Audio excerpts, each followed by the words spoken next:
এই যে অবৈধ নির্বাচন, এই যে অবৈধ সরকার, এইটা তো চোরাবালির উপর দাঁড়িয়ে আছে। শেখ হাসিনার পতন অনিবার্য। আমরা শেখ হাসিনার এখনো আতঙ্ক কাটেনি। হাবিবুর রশিদ হাবিব আমার দেখা যত ছাত্র নেতা আমাদের পরে অত্যন্ত সজ্জন, স্বল্পভাষী, এক কথায় বলতে গেলে খুবই ভদ্র একটি ছেলে, আবার সংগ্রামী ছেলে। অন্যায়ের বিরুদ্ধে প্রতিবাদের তার কণ্ঠের যে আওয়াজ, এই আওয়াজ কখনো ম্লান হয়নি, ক্ষীণ হয়নি। রফিকুল আলম মজনু, হাবিবুর রশিদ হাবিব, এদেরকে আমি আরও ছোট অবস্থায় ছাত্রদল করা অবস্থা থেকে দেখে আসছি। এদের ঠিকানা আকাশের নিচে, আলো বাতাসের নিচে কম হয়। এদের ঠিকানা বেশি হয় লাল দেওয়ালের মাঝখানে, অর্থাৎ কারাগারের মধ্যে। তো শেখ হাসিনা এখনো আতঙ্কিত কেন জানেন? শেখ হাসিনা এখনো আতঙ্কিত এই জন্য, সে তো জানে জনগণ তাকে ভোট দেয়নি, 97% ভোটার ভোট দেয়নি। সে আমি আর ডামি, আমরা আর মামুদের নির্বাচন করেছে। এই যে অবৈধ নির্বাচন, এই যে অবৈধ সরকার, এইটা তো চোরাবালির উপর দাঁড়িয়ে আছে। যে কোনো সময় এই তার যে গদি, তার যে চেয়ার, এটা বালির মধ্যে ডুবে যেতে পারে। এই কারণেই হাবিবুর রশিদ হাবিবদেরকে, মজদুদেরকে, আব্দুল কাদের ভূঁইয়া জুয়েলকে, হাবিবুর নবী খান সোহেলকে, রাজীব হাসানকে, সাইফুল ইসলাম নীরবকে এরা গ্রেপ্তার করে রেখেছে। ভয় থেকে এই গ্রেপ্তার। তাই তার একজন সাধারণ সম্পাদক আছে না, সব সময় কথা বলেন, কি নাম? ওবায়দুল কাদের সাহেব। উনি একটা কথা বলেছেন কিছু তলে তলে, এই জন্য ওরা প্রকাশ্য কিছু বলতে পারে না, ওরা তলে তলে কাজ করে। দেখবেন মুখে যেটা বলে তলে তলে করে আরেকটা। ইসরায়েলের বিমান বাংলাদেশে কি করে আসলো? বাংলাদেশের এয়ারপোর্টে মানুষ বলে, লোকে বলে শেখ হাসিনার জন্য 1 বাক্স ভর্তি শুভেচ্ছা বাণী পাঠানো হয়েছিল। তার কি গোপন সম্পর্ক, কি তলে তলে সম্পর্ক? প্রধানমন্ত্রী আপনার কাছে জানতে চায়। আপনি বলেন যে রাজনৈতিক কারণে, রাজনৈতিক মামলায় কেউ জেলে নাই, এরা বিভিন্ন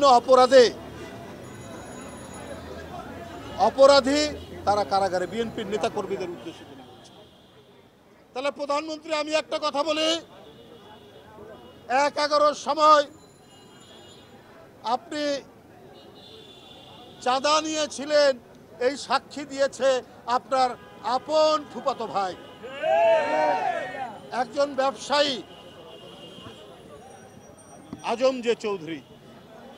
এই তারা যে সাক্ষী দিল, তারা যে বলল, এবং ওবায়দুল কাদের সাহেবও বলেছেন গোয়েন্দাদের কাছে অনেক কথা, সেগুলো গেল কোথায়? আপনার কিছু হলো না কেন? আপনি তাহলে কে? আপনার মামলার কি হলো? যারা স্বৈরাচারী, যারা একনায়ক, তারা জনগণের পক্ষের মানুষকে কারাগারে ভরে রাখে। হাবিবুর রশিদ হাবিব কি ওই যে নারায়ণগঞ্জের সেখানে যে মাফিয়া এমপিরা রয়েছেন, যাদের নামে নিষ্পাপ কিশোর ত্বকী হত্যার অভিযোগ, হাবিবুর রশিদ হাবিব কি ওই ত্বকী হত্যার সাথে জড়িত? না, আপনার এমপি, আওয়ামী লীগের এমপির নামে এইটি অভিযোগ পাওয়া যায়। হাবিবুর রশিদ হাবিব সে কি কারো ঘর দখল করেছে, কারো বাড়ি দখল করেছে, কারো জমি দখল করেছে? তারা আজকে কারাগারে। আর যারা টাকা পাচার করেছে, 250 মিলিয়ন ডলার, 250 মিলিয়ন পাউন্ড, চট্টগ্রামের এমপি, তারা বাইরে, তারা প্রকাশ্যে।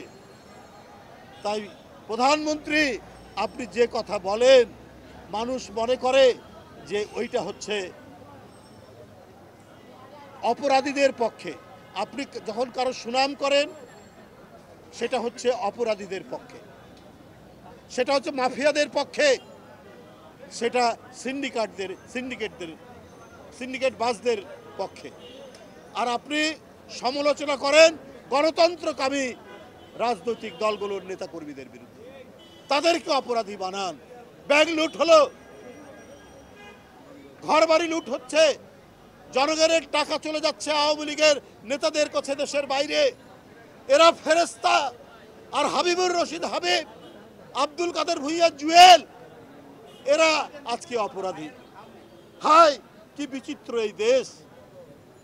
আলেকজান্ডারের সেনাপতি সেলুকাস কে এই কথাটি বলেছেন, আলেকজান্ডার। আজকে সেই বিস্ময়, হাই সেলুকাস, কি অদ্ভুত শেখ হাসিনার রাজত্ব। বন্ধুরা আমার, অনেকক্ষণ রোদে বসে আছেন, প্রচণ্ড খরতাপ। আপনাদের এই রোদের মধ্যে আপনাদের যে আত্মপ্রত্যয় দেখেছি, আপনাদের যে আত্মবিশ্বাসী উচ্চারণ দেখেছি, এতে মনে হয়, শুধু মনে হয় না, আমি বিশ্বাস করি শেখ হাসিনার পতন হবেই। শেখ হাসিনা টিকবে না। যদি পৃথিবীতে ভালোর জয় হয় আর মন্দ যদি পরাজিত হয়, পৃথিবীতে যদি শুভর জয় হয়, অশুভের যদি পরাজয় হয়, যুগে যুগে ইতিহাসে ইতিহাসে শেখ হাসিনার পতন অনিবার্য। আমরা